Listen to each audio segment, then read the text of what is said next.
Monica is a disappointing child who couldn't even go to college. She is completely different from Linda. It is my mother at home who harshly criticizes me, the older daughter in our family. My father nods in agreement, and my younger sister Linda, understanding that she is being praised, shows a confident and filled smile. My sister attends a prestigious university, and I work with just a high school diploma. My parents proudly praise my sister for her efforts. Why are we so different? I am Monica, 26 years old. I work as a web designer. I was born and raised in a somewhat rural town, living with my grandparents, parents, and sister. My sister Linda is 7 years younger than me, and she was very much adored by the family. Her opinions and whims were often prioritized, which led to me being increasingly neglected. Our parents were never equal in their treatment of us. On Linda's birthday, she would receive expensive gifts, but since my birthday is close to Christmas, it was always celebrated together, and I only received one gift. Furthermore, the gifts were mostly study materials and books, which I had no interest in at the time. When Linda started playing soccer, my parents never missed a week of supporting her at practices and games. I was a member of the tennis club in middle school, but even on my last match before graduating middle school, my parents couldn't come to support me because they had to drive Linda somewhere. Living like this, I always felt a difference between me and my sister. There were days I wanted to cry, but my sister always encouraged me. Whenever our parents compared me and my sister, Linda would say, "It's not like that. Monica is good at studying and teaching, and she can do anything." And after my last match, she said, "Good job," and gave me a small bouquet of flowers she had picked in the park. It seemed that our grandparents also grieved over our parents' attitudes. They would tell my parents to change their behavior towards me and defend me. But my grandmother passed away before I graduated from high school, and soon after my grandfather also passed on. My sister continued to take my side, but it seems that my mother didn't like that. Gradually, my mother began to speak harshly to Linda as well, just like she did to me. "If you're going to always side with your sister, you might as well stand outside too." Around the time when the snow began to pile up in the dead of winter, my mother started to threaten us like this. I wanted to avoid involving my sister in such situations, so I had no choice but to tell her, "You don't have to take my side anymore." Eventually, Linda stopped defending me and, supported by our parents, she dedicated herself to sports and studies, seemingly enjoying every day. Meanwhile, influenced by the consecutive funerals of our grandparents, our parents told us, "We don't have any savings." And I had no choice but to give up on going to college. I really wanted to study design at university, but that wasn't allowed, and after graduating high school, the only option was to start working right away. However, my desire to be involved in design was strong, and I took an office job at a design company a bit far from my hometown. The company was small and created websites for women's services like hair salons and nail salons. Wanting to study design, I repeatedly asked to do more and was also allowed to serve as an assistant to the designers. Working in the office while learning from professional designers up close was tough at times, but it actually motivated me more each day. My goal to become a web designer grew stronger every day, and studying became the most important time for me. I hardly went back home anymore. Since going home meant just being looked down upon by my parents, I felt it was a hassle. I spent any spare time I found immersed in studying design. On holidays, I used online courses to steadily acquire software skills. This effort finally paid off, and I was welcomed as a member of the design team. My enthusiasm became known to the other designers in the company, and they started introducing me to useful materials and contacts. 3 years later, I was trusted with projects as a full-fledged web designer. 8 years after graduating from high school and working successfully as a web designer, I received news that my sister was going to take the university entrance exams. Surprisingly, she was aiming for the prestigious medical school in a big city. Linda had always maintained top grades due to her hard work, and her acceptance seemed almost certain. Recalling our childhood and how she had supported me, I felt a strong desire to help her in return and offered my support. A few months later, she was accepted into her first-choice medical school. I was genuinely happy for her and congratulated her warmly. "Linda, congratulations on your acceptance. You really worked hard on your exam preparations. I truly admire you." Linda, slightly embarrassed, thanked me, but then she brought up a concern. "I have a little issue. Since it's a private medical school, there seems to be a suggested donation. It's not mandatory, but Dad and Mom are worried about being looked down on as poor if they don't contribute. But just the living expenses and tuition are already costly, so I'm not sure what to do." Linda mentioned she planned to cover her living expenses with part-time jobs, but studying in medical school demands immense dedication. I could easily imagine her struggling to keep up with the vast amount of study required. Although I wanted to help with the donation, it was impossible for my father, a white-collar worker, and my mother, who only worked 2 days a week, to afford such expenses. The tuition for a private medical university itself was a substantial burden on the family finances. It seemed they intended for me to cover the costs. I was surprised that they had asked Linda to request money instead of asking directly themselves. Despite my disdain for my parents' actions, I decided to support my sister and agreed to provide for the donation and other entrance fees. Thus, Linda began living alone in an apartment near the university and started her new life. Her place wasn't too far from mine, so I thought she could rely on me any time. However, perhaps because she was immersed in her college life, her responses to me were rather curt. Still, I would receive messages like, "I want to eat this," or "I need this. Please buy it for me." And I would arrange these things for her, supporting her in ways she couldn't ask from our parents. We sometimes ate together, but even then, she was brusque, focusing on her smartphone rather than engaging in conversation with me. "No matter what I say," she insists. Studying is hard. I started to feel bewildered by such responses. Somehow, Linda had become cold towards me. Even today's meal felt as if I had forced her to come out. Trying to change the mood, I brought up our parents in a cheerful tone. "Mom and Dad probably only care about you though, Linda." Suddenly, Linda stared at me intently and snorted lightly. "Of course. A medical student like me and a high school graduate designer like you are incomparable. No one cares about a job that doesn't even require qualifications like yours." Her intense tone made my blood run cold. "There's no need to say it like that. Just because it's a job that doesn't require qualifications." That's the truth. Being a designer is just a title, and anyone can make a site if they look it up online. It might be better if you had a qualification, but it might be tough for a high school grad like you to get one. It's not that simple. I'm studying and working every day. It's not like you to say such things without knowing. Linda glanced at me displeased and clicked her tongue.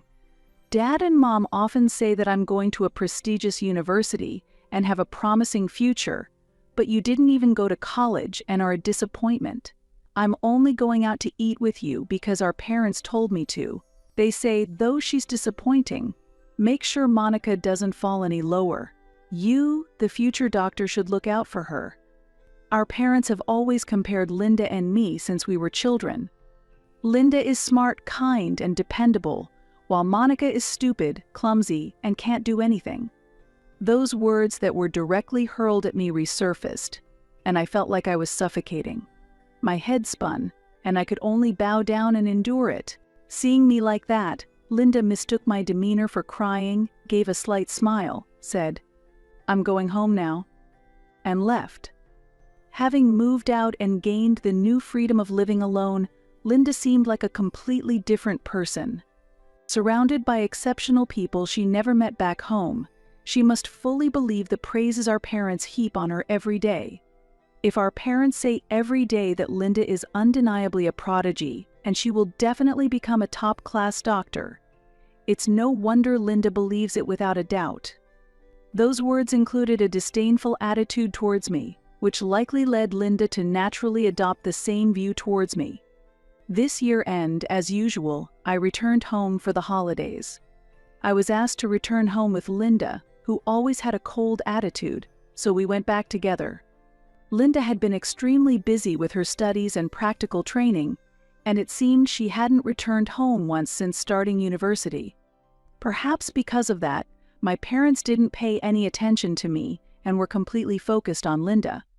When we arrived home, the table was filled with treats like steak and pizza to welcome her, and in the evening neighbors, relatives, and even Linda's local classmates gathered for a big party. Linda seemed pleased with the atmosphere and began boasting loudly. "Mom tells me to come home more often, but my university is that prestigious one. And it's the most difficult medical school, so it's obvious that studying is tough. I'm still a student, but we have many team projects, and I can't just leave them to relax at home. Everyone keeps contacting me whenever something happens, and it really troubles me." I pretended to be cooking in the kitchen and quietly slipped away, but I could hear Linda's loud boasting clearly. To the parents and relatives, it might have been fine, but to the neighbors and her classmates, Linda's boasting probably sounded unpleasant. Perhaps tired of Linda's solo performance, when I brought over some wine, a neighborly old man tried to change the conversation to me. "Aren't you working in design, Monica?" However, Linda and my parents criticized me in unison. "You can't really talk much about her. She's trying, but..." Exactly.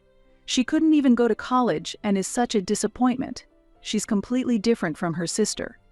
Among the ones gathered, there were many who hadn't gone to college and were working instead.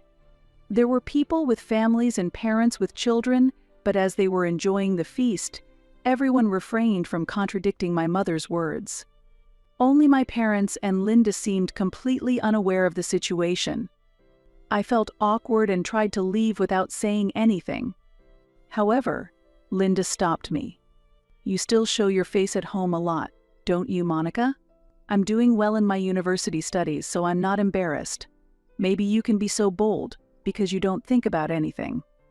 After saying that, Linda burst out laughing loudly. Our parents also laughed back. "If you say that much, it's surely going to hurt her.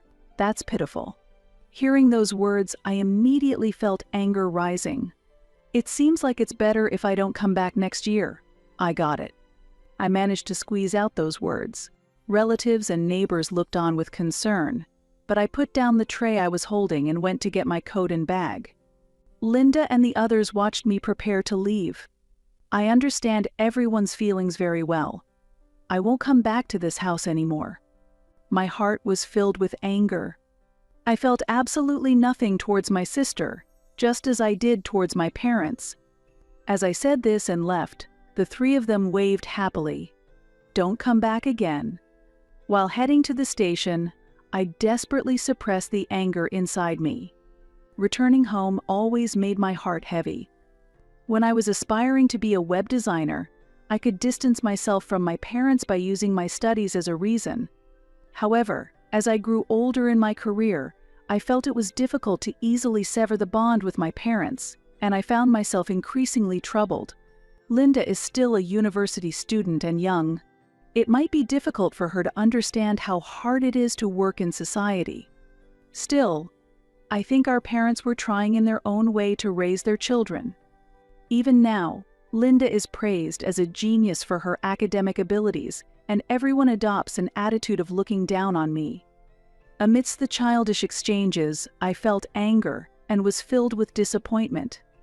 If one takes pride in their work, such a relationship should not continue, even with one's parents. I was appalled by Linda's terrible behavior. But this became the moment I decided to cut ties with my family. Months after making this decision, I unexpectedly received a call from Linda.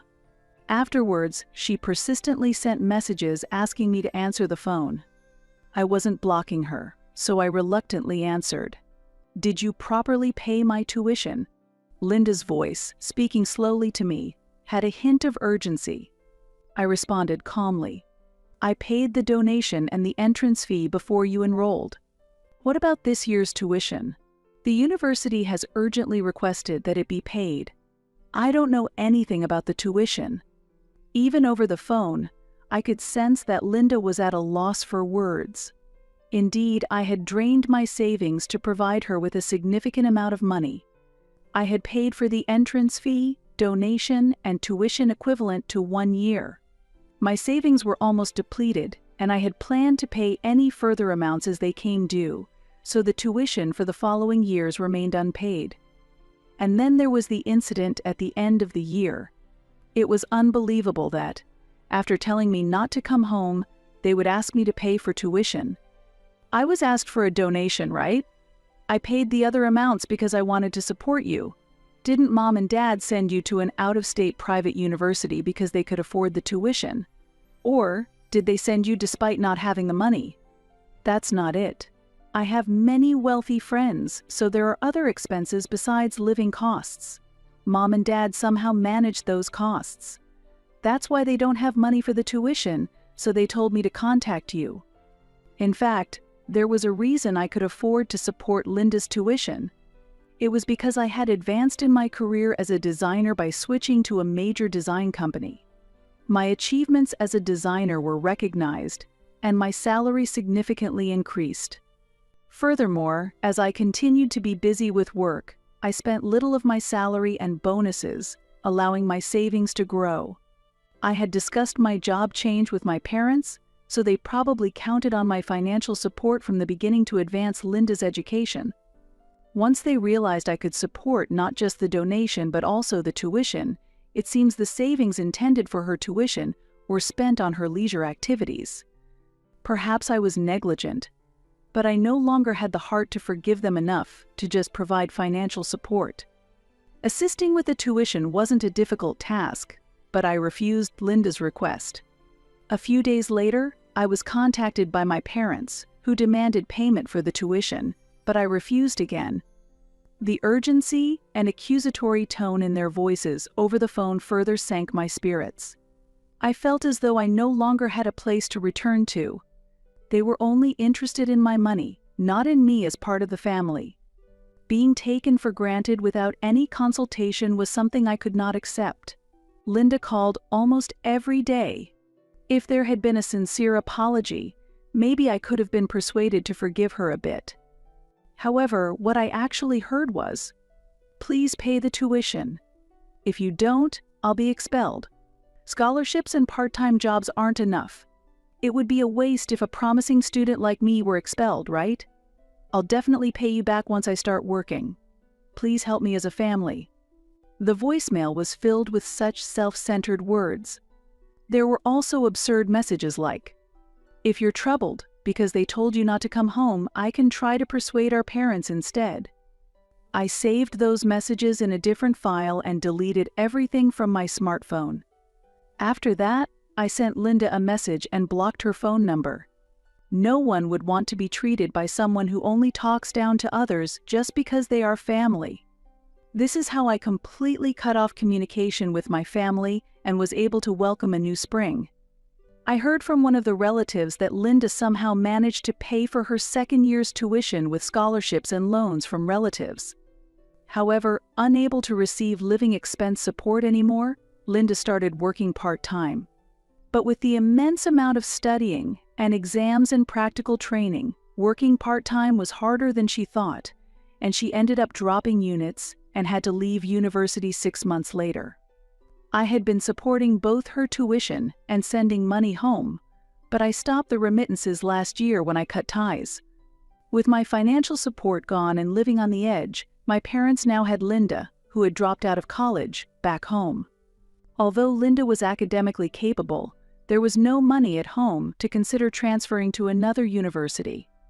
Yet she did not work locally but instead became reclusive, immersing herself in video games daily and lashing out in stress.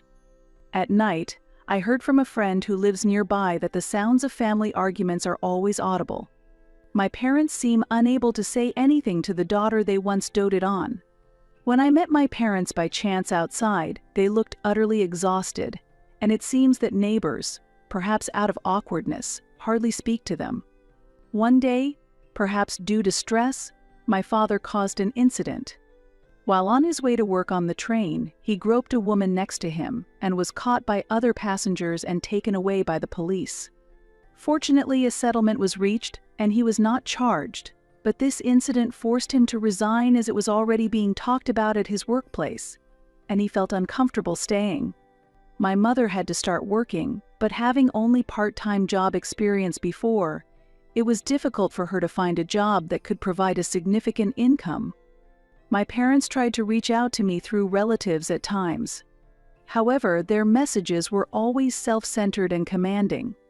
Eventually, the relatives, tired of my parents' attitudes, told me, "We'll handle things smoothly here, don't worry," and stopped relaying their messages to me.